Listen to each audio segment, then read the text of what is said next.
बाबा आप किसी परिचय के मोहताज नहीं हैं। कई राज्य में आपके चाहने वाले हैं, आपके प्रशंसक हैं, आपके अनुयायी हैं बाबा। तो क्या यहाँ के लोगों के लिए क्या मैसेज होगा?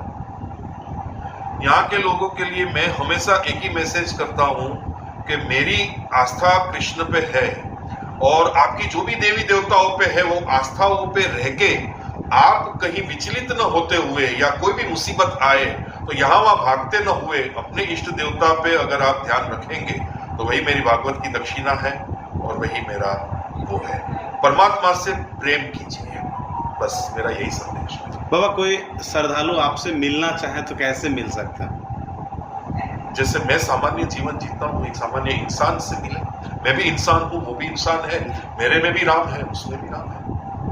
सवाल ये मेरा प्रश्न पूछने का दिया है कि अगर कोई व्यक्ति इस क्षेत्र का जो हम लोग का व्यूअर हो, अगर आपसे वो मिलना चाहे तो कैसे मिल सकते? सिर्फ अभी ऐसा है कि मैं कहाँ हूँ, कैसे हूँ, जानने के लिए सिर्फ एक फोन कर लें और अपना टाइम बता दे तो मैं जहाँ होऊंगा वहां मिलूंगा। मैं तो मिलने में ही लालायित रहता हूँ कि मेरे पास जो है मैं जितना लोगों को दूं और मेरे बाद बस मेरा दिया हुआ अमर रहे।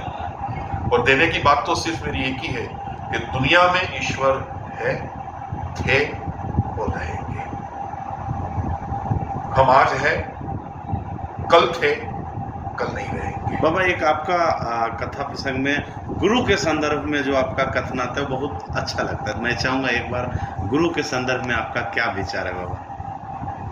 गुरु के संदर्भ में मैं यही कहूंगा कि जब इंसान किसी के अंदर ईश्वर तत्व ढूंढता है या किसी के शरण में जाके उसको अच्छा महसूस होता है, शांति महसूस होती है, तो वो उसको गुरु मान लेता है कि चलो मैं इसके गुण में आया तो ये मेरे गुरु है। पर श्रीमद् भागवत की दृष्टि से और मेरी दृष्टि से किसी इंसान के जीवन में आने से उस इंसान के जीवन में परिवर्तन आ जाता है, वो उसका गुरु है। नारद जी ने कई लोगों के जीवन में परिवर्तन कर दिया। वाली नाम के लुटारे को राम राम कहा, उसने मरा करके भी रामायण लिख दी, वाल्मीकि हो गए। नारद जी सतगुरु हो गए। हिरण्यकश्यप की पत्नी के गर्भ में प्रहलाद जी थे। भगवान विष्णु के प्रति उसकी बातें करते करते करते असुर के घर में भगवान का भगत पैदा कर दिया। और प्रहलाद जी के जीवन में परिवर्तन आने के बाद देखिए आप कथा में कभी ज्यादा असुरों के बारे में कथा आती नहीं है। हिरण्यकश्यप के बाद कंस की आई, रावण की आई, पर वो एक राज्य के हिसाब से आई। कंस मथुरा का राजा था, रावण लंका का राजा था, पर ऐसे देवता और असुरों के बीच में कभी आपने युद्ध नहीं देखा।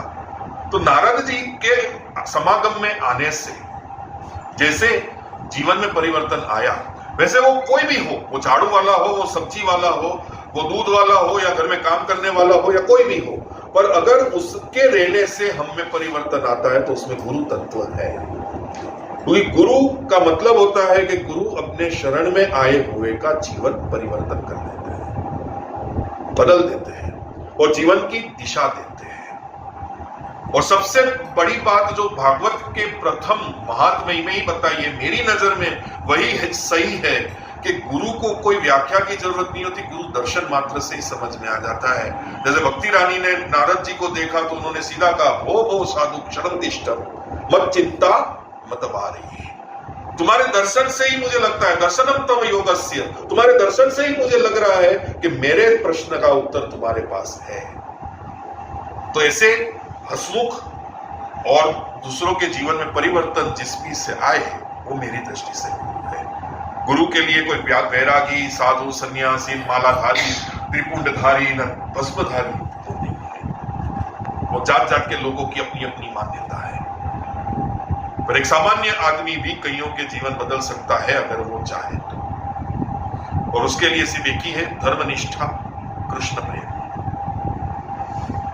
मैं तो हमेशा भागवत में यही कहता हूं कि कोई ना मिले आपको, भगवान को गुरु मान लो।